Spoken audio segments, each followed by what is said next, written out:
Hello, my dear students, how are you all? Hope you all are fine and safe. Welcome to the online classes of Green Valley International School. This is Mansi Thakkar, your English mentor, and today we are going to understand Chapter 1 from your Honeydew textbook, The Best Christmas Present in the World. This chapter we are going to study in two parts. In this video, we will study comprehension check 1 and 2, and the other one we will study in the next video. Let's begin. I spotted it in a junk shop in Bridport, a roll-top desk. The man said it was early 19th century and oak. I had wanted one, but they were far too expensive. This one was in bad condition, the roll top in several pieces, one leg clumsily mended, scorch marks all down one side. It was going for very little money. I thought I could restore it. It would be a risk, a challenge, but I had to have it. I paid the man and brought it back to my workroom at the back of the garage. I began to work on it on Christmas Eve. Now, हमारे जो author है उन्हें एक role top desk मिला एक junk shop में और वहाँ पे उस आदमी ने कहा कि ये 19th सेंचुरी का है और ऑक ट्री के वुड से बना हुआ है। मुझे रोल टॉप डेस्क नया ही चाहिए था, लेकिन वो तो सब बहुत ही कॉस्टली आते थे। ये थोड़ी बैड कंडीशन में था, थोड़ा जो टॉप था उसका वो थोड़ा टुकड़ों में टूटा हुआ था, एक लेग था वो मतलब उसका जो एक साइड का पाया होता था वो भी टूटा हुआ था। स्कॉर्च मार्क्स थे, स्कॉर्च मार्क्स यानी बर्न मार्क्स, राइट, वो थे। और लेकिन मुझे वो सस्ता मिल रहा था तो मैंने सोचा कि मैं उसे खुद ही रिपेयर कर लूँगा। हाँ, ये एक रिस्क था, एक चैलेंज था, लेकिन मेरे पास पैसे तो ज़्यादा थे नहीं कि मैं नया खरीद सकूं। सो बेटर कम पैसे दे के मैंने ये रिस्क तो ले लिया कि मैं इसे ठीक कर दूंगा, बट आई डोंट नो। मैंने उस आदमी को पैसे दिए और उस रोल टॉप डेस्क को अपने वर्क रूम में लेके आया और मैंने उस पर काम करना शुरू किया। ना जब मैंने शुरू किया, it was the Christmas eve. I removed the roll top completely and pulled out the drawers. The veneer had lifted almost everywhere. It looked like water damage to me. Both fire and water had clearly taken their toll on this desk. The last drawer was stuck fast. Now, author देख रहा है कि मैंने वो role top desk लिया, उसका जो role top था वो पूरा निकाल दिया, उसके ड्रॉवर्स निकाले, जो वुड के ऊपर थोड़ा डेकोरेटिव शाइनी लगाया हुआ होता है, राइट, सब्सटेंस, वो पूरी तरह से विनीर जिसको कहते हैं वो निकल गया था। और मुझे ऐसा लग रहा था कि पानी का डैमेज है, ये मीन्स बोथ फायर और वाटर दोनों की वजह से ये रोल टॉप डेस्क पूरा डैमेज हो गया। लेकिन उसका जो लास्ट ड्रॉवर था वो अटका हुआ था। I tried all I could to ease it out gently. In the end, I used brute force. I struck it sharply with the side of my fist, and the drawer flew open to reveal a shallow space underneath a secret drawer. There was something in there. I reached in and took out a small black tin box. Sellotaped to the top of it was a piece of lined note paper and written on it in shaky handwriting, Jim's last letter received January 25, 1915, to be buried with me when the time comes. I knew as I did it that it was wrong of me to open the box, but curiosity got the better of my scruples. It usually does. Now, जैसे ही author ने एकदम force से वो drawer खोला तो एकदम झटके से वो ड्रॉवर खुला और उसके अंदर एक और सीक्रेट ड्रॉवर ओपन हुआ। You can see that in the picture. और उस सीक्रेट ड्रॉवर में कुछ था, एक स्मॉल टिन बॉक्स जिसकी चारों तरफ सेलो टेप लगाई हुई थी और उस पर एक नोट भी था कि जिम्स लास्ट लेटर कब आया था, जनवरी 25, 1915 को, और लिखा था कि जब मुझे दफनाया जाए तो उसके साथ इस लेटर को भी दफना देना। ऑथर जानते थे कि जो वो कर रहे हैं वो गलत है, ऐसे किसी का बॉक्स वो नहीं ओपन कर सकते, लेकिन जो क्यूरियोसिटी होती है, राइट। उसने बेटर ऑफ माई स्क्रपल्स, यानी कि जो हम कभी भी कुछ गलत करते तो नो एक फीलिंग होती है थोड़ी, हमको थोड़ा तो फील होता ही है कि वी आर डूइंग रॉन्ग, लेकिन जो हमारी क्यूरियोसिटी होती है कुछ भी जानने की, वो इतनी ज़्यादा होती है कि फिर हमें वो गिल्ट फील नहीं होता। Inside the box there was an envelope. The address read Mrs. Jim McPherson, 12 Copper Beaches, Bridport, Dorset. I took out the letter and unfolded it. It was written in pencil and dated at the top December 26, 1914. अब tin box के अंदर एक envelope था, उस पर Mrs gym Macpherson करके पूरा address लिखा था। मैंने लेटर निकाला, खोला, पेंसिल से लिखा गया था और उस पर डेट लिखी थी दिसंबर 26, 1914। सो ये हमारा कॉम्प्रिहेंशन चेक यहाँ पे ख़त्म हुआ कि ऑथर को सारी कुछ चीज़ें मिल रही है, वो देख रहे हैं। कॉम्प्रिहेंशन चेक के क्वेश्चंस, उसके आंसर्स आपको पैराग्राफ में से फाइंड आउट करने हैं। कॉम्प्रिहेंशन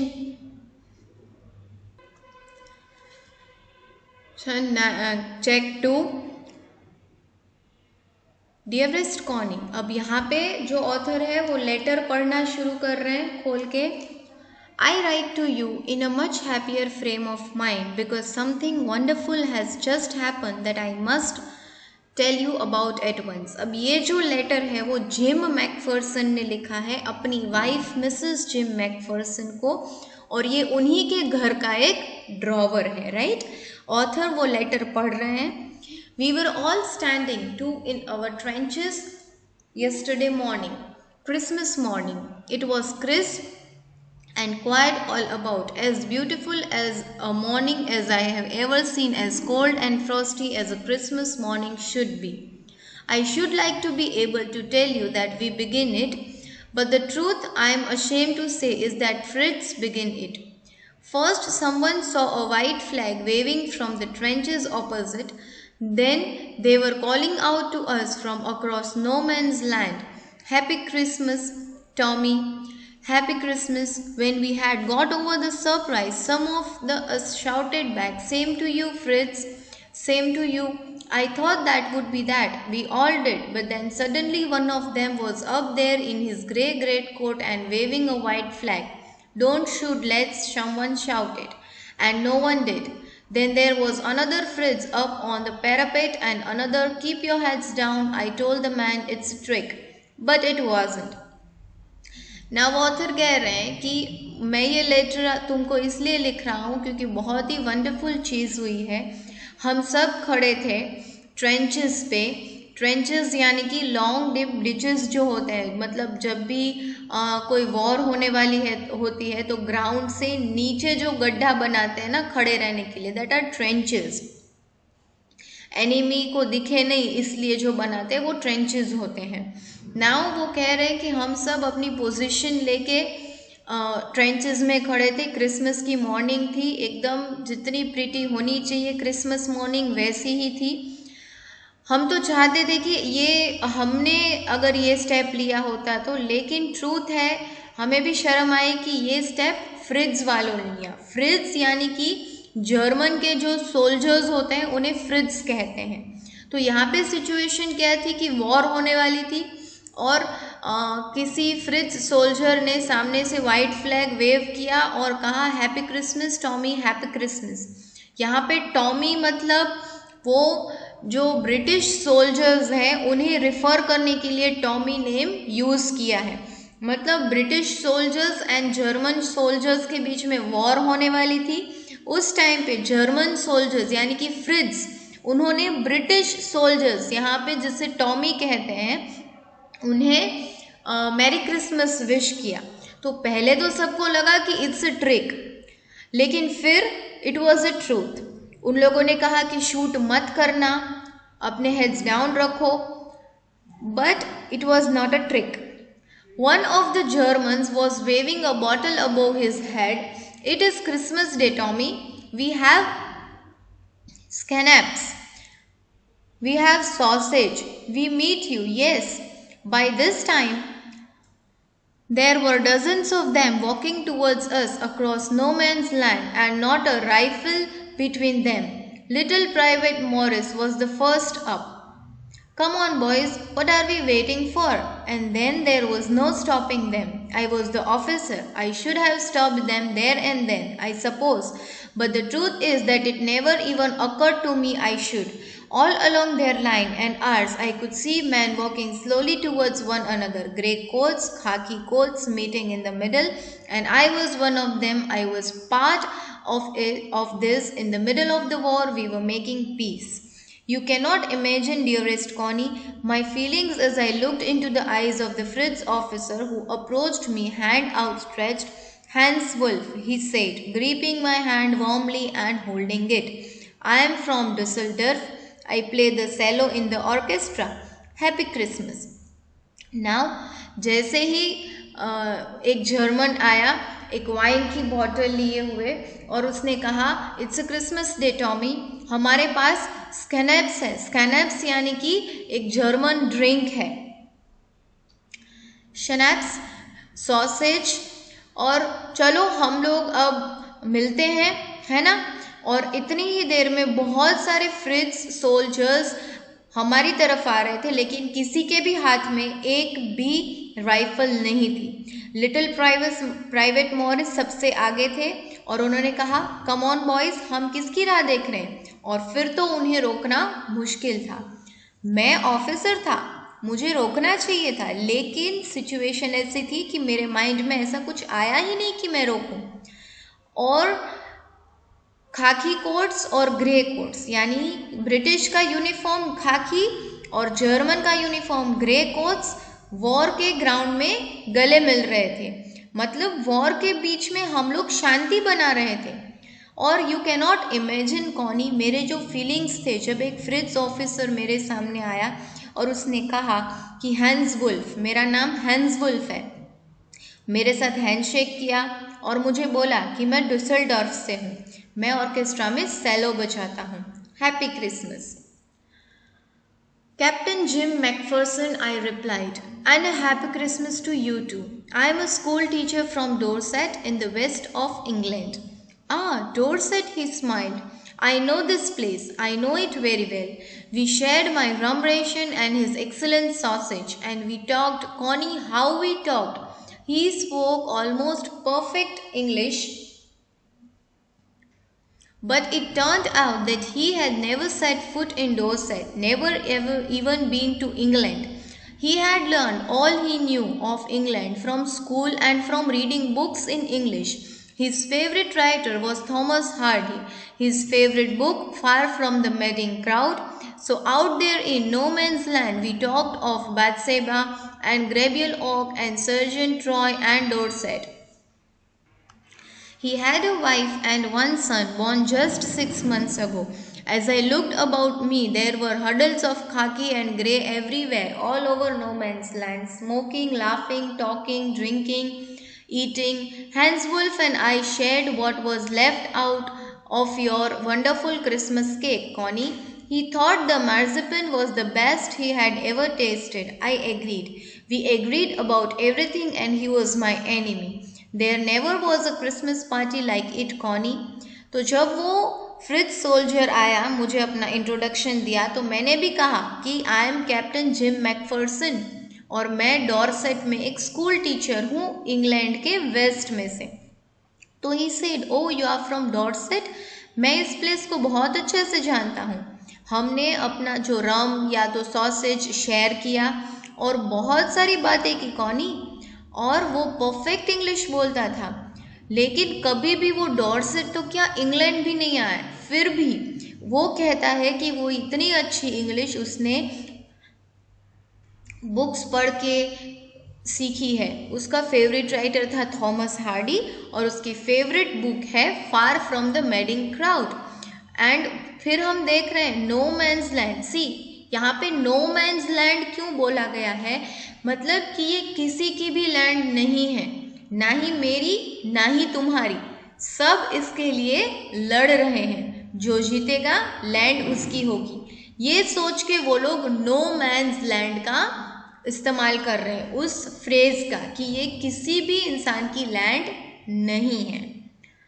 तो ऐसी लैंड पे हम लोग पार्टी कर रहे थे और उसने मुझे अपनी फैमिली के बारे में बताया कि ही हैज़ अ वाइफ, एक सन जो 6 मंथ्स पहले ही बॉर्न हुआ था। और हम देख रहे हैं कि सारे सोल्जर्स जो एनिमीज थे वो एक साथ लाफ कर रहे हैं, टॉक कर रहे हैं, they are drinking, eating.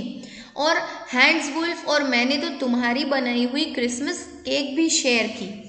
And हर बात पे हम लोग एग्री कर रहे थे। और सोचो, हम एनिमी हैं, मतलब एनिमीज तो कभी कोई बात पे एग्री नहीं होते, लेकिन हम लोग एग्री कर रहे थे। ऐसी क्रिसमस पार्टी मैंने कभी नहीं देखी कौनी। Then someone I don't know who brought out a football. Great coats were dumped in piles to make goalposts, and the next thing we knew, it was Tommy against Fritz out in the middle of no man's land.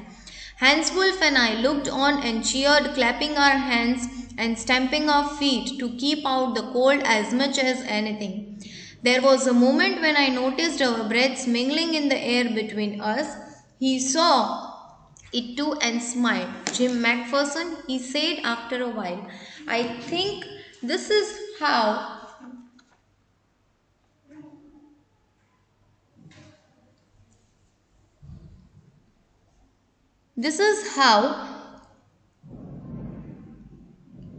we should resolve this war. A football match. No one dies in a football match. No children are orphaned. No wives became widows. I did prefer cricket, I told him. Then we Tommies could be sure of winning probably. We laughed at that and together we watched the game. थोड़ी देर बाद कोई आया और football निकाला।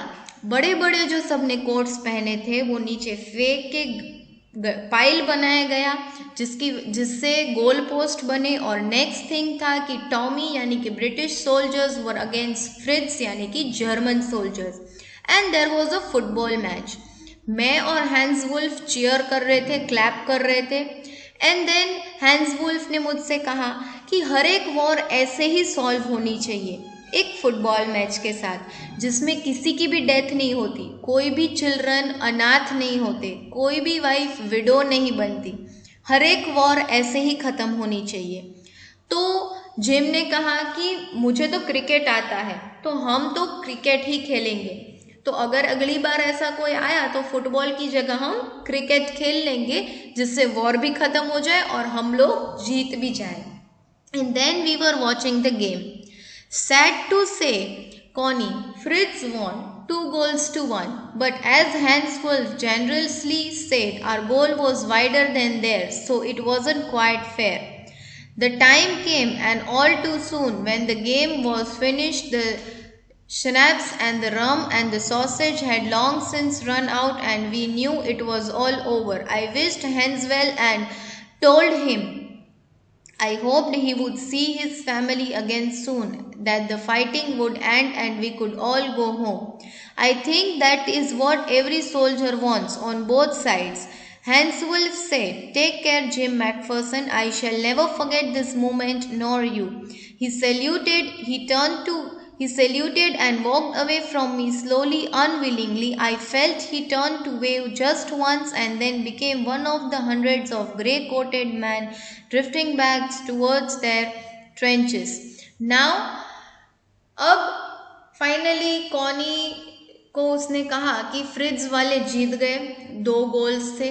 लेकिन hence wolf ने ऐसा कहा कि हमारा गोल उनके गोल से ज़्यादा वाइट था। तो पता नहीं क्या था, लेकिन फिर टाइम आया, सब कुछ ख़त्म हो गया, गेम फिनिश हो गई।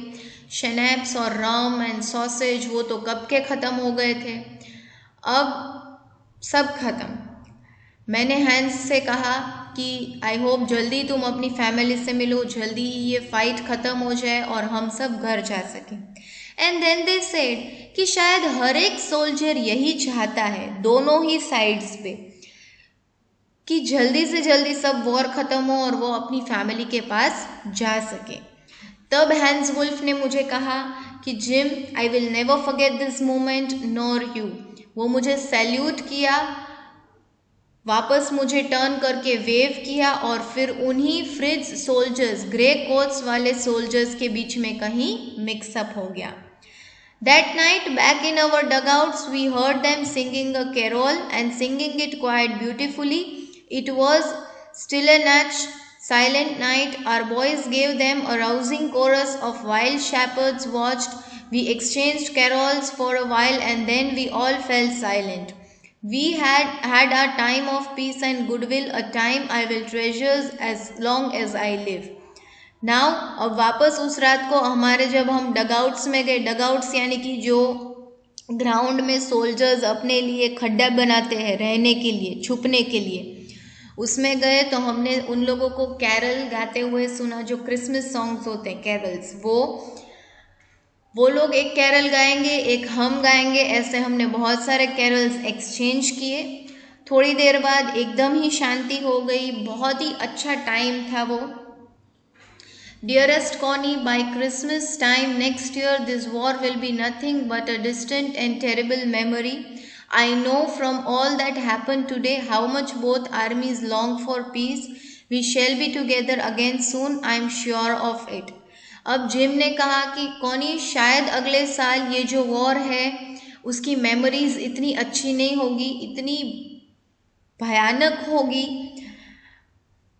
मैं जानता हूँ कि आज जो थोड़ी देर भी हम सब सोल्जर्स इकट्ठा हुए थे उससे कि दोनों तरफ की आर्मीज़ को कितनी क्यूरियोसिटी है कि जल्द शांति बनी रहे, जल्दी हम मिलेंगे। I am sure, your loving gym. यहाँ पे लेटर ख़त्म हो गया। नाउ और इसी के साथ comprehension check 2 is also over. Your task is that you have to find the answers of these questions from the paragraph itself. See you in the next video. Till then, stay home, stay safe. Thank you.